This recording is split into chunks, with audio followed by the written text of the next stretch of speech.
हाच मुद्दा मांडलेला आहे। जर तुम्ही सांगितलंय आम्ही कर्जमाफी करतो तर कर्जमाफी करावी। 6 महिन्यामध्ये साधारणतः 1300 ते 2000च्या दरम्यान शेतकऱ्यांनी आत्महत्या केलेल्या आहेत। रोज शेतकरी आत्महत्या करतोय। या आत्महत्या नसून तुम्ही दिलेल्या आश्वासनाची पूर्तता जर झाली असती तर शेतकऱ्यांनी आत्महत्या केली नसती। हा सरकारच्याकडून झालेला खून आहे असं मी समजून त्यांना उद्याच्या अधिवेशनामध्ये उत्तरामध्ये कर्जमाफी कधी करणार आणि काय करणार याचा खुलासा मागितलेला आहे।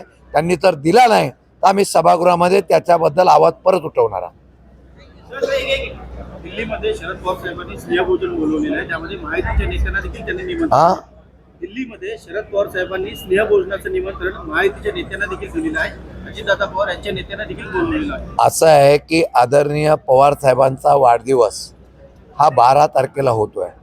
12 तारखेला होत असताना दिल्लीतल्या शेवटी हा वाढदिवसाचा कार्यक्रमाच्या निमित्ताने एक स्नेहभोजनाचा कार्यक्रम आहे, त्यामुळे सर्व पक्षीय नेत्यांना बोलवलेलं आहे। 12 तारखेला यशवंतराव चव्हाण प्रतिष्ठानमध्ये त्यांचा पक्षाच्या वतीने वाढदिवस साजरा केला जाणार आहे। 85 वर्ष पूर्ण झाल्यानंतर त्या नेत्याचे अनेक असलेल्या पक्षाच्या असलेल्या नेत्यांबरोबर त्यांचा संबंध आहे, त्याचा एक कार्यक्रम हा आहे। त्याला काही वेगळ्या प्रकारचं राजकीय वलय नाही, त्याचा वेगळा अर्थ लावू नये।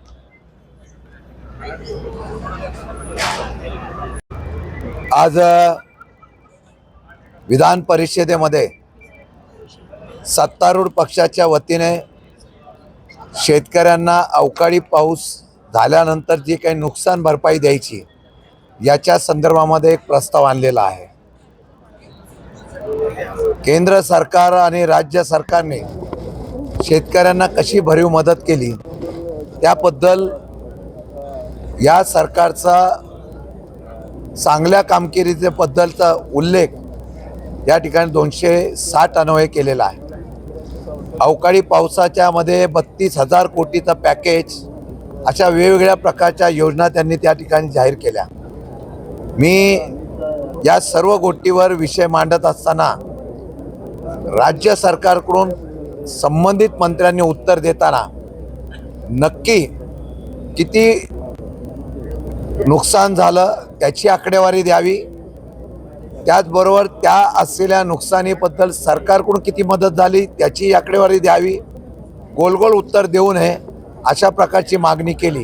ती करत असताना आमची मागणी अशी आहे की केंद्राचेच मंत्री म्हणत आहेत की आमच्याकडे प्रस्ताव आलेला नाही, तरीसुद्धा केंद्राकडून इतकी मदत जाहीर झाली, हे जर अशा प्रकारे उल्लेख होत असेल तर ही फसवेगिरी आहे।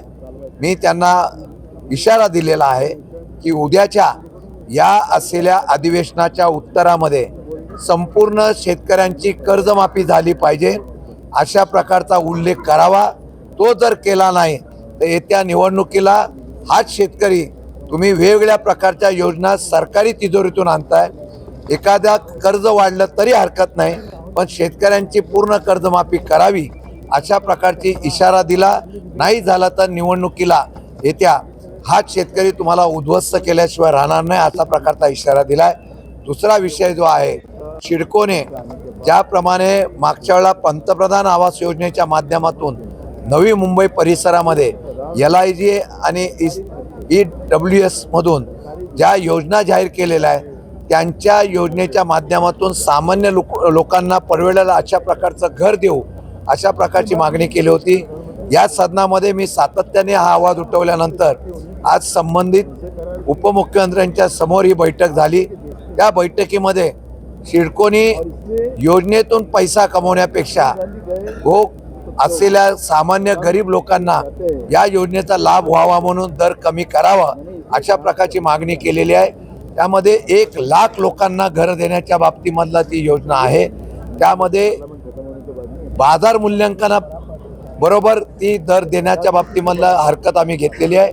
येत्या काही दिवसामध्ये त्याच्यावर निर्णय घेऊ आणि दर कमी करू अशा प्रकारचं आश्वासन या राज्याचे उपमुख्यमंत्री नगरविकास मंत्री एकनाथजी शिंदे साहेब यांनी दिलेला आहे, याचा आपल्याला उल्लेख करतो.